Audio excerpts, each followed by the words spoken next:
भगोड़ी जोलानी की फौज, जैसा जोलानी वैसे उसकी फौज। वैसे ही जोलानी के कुछ चाहने वाले भारत में छुपे बैठे हैं, कुछ पाकिस्तान और कुछ बांग्लादेश में। अब सबकी लाल हुई पड़ी है कि ये क्या हुआ। जिन्होंने जोलानी को वक्त का इमाम मान लिया था कि अरे चलो कम से कम सिया तो नहीं है, अरे जब तक तुम अपने भाइयों से, अपनी ही कौम के दूसरे मसलक के लोगों से नफरत करते रहोगे, दुनिया में जलील होते रहोगे। वक्त की मांग है कि अल्लाह के नाम के नीचे आ जाओ।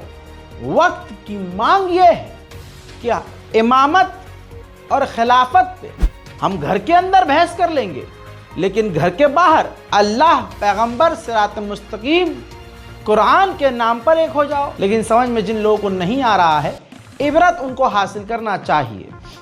जोलानी की फौज जो यहाँ ISIS दाइश का झंडा लगाकर आपको मैं दिखा चुका हूँ, जो जोलानी ने आतंकवादियों की फौज बनाई है अमेरिका और तुर्की और इजराइल की मदद से, आज वही जोलानी की फौज भाग खड़ी हुई है। जब इजराइल से थोड़ा टकराव हुआ और इजराइल ने आनन फानन सीरिया के जोलानी का पिछवाड़ा फाड़कर सीरिया के अंदर घुस गई और द्रूज कम्युनिटी के इलाके में घुस गई। द्रूज कम्युनिटी के इजरायली लोग सीरिया के अंदर घुसे और फिर हुआ क्या, तुरंत जोलानी की भगोड़ी और फट्टू फौज ने द्रूज कम्युनिटी से हाथ मिला लिया। Habibi, I am sorry Habibi, या हबीबी, हबीबी हबीबी बोल के माफ़ी मांग ली और झुक गए। उसके बाद क्या हुआ, इजराइल की फ़ौज घुसती रही और इजराइल की फ़ौज की मदद से अब हाल ये कि जोलानी की फ़ौज द्रूज कम्युनिटी के इलाकों से भाग गई और द्रूज कम्युनिटी ने सीरिया के अंदर इजराइल की सेना की मदद से कई बड़े इलाकों पर कब्जा कर लिया पूरा। जी हाँ, कब्जा। सुवायदा सिटी जहां द्रूज ने कब्जा कर लिया है और इजराइल और द्रूज कम्युनिटी का झंडा लहरा दिया है। देखिए,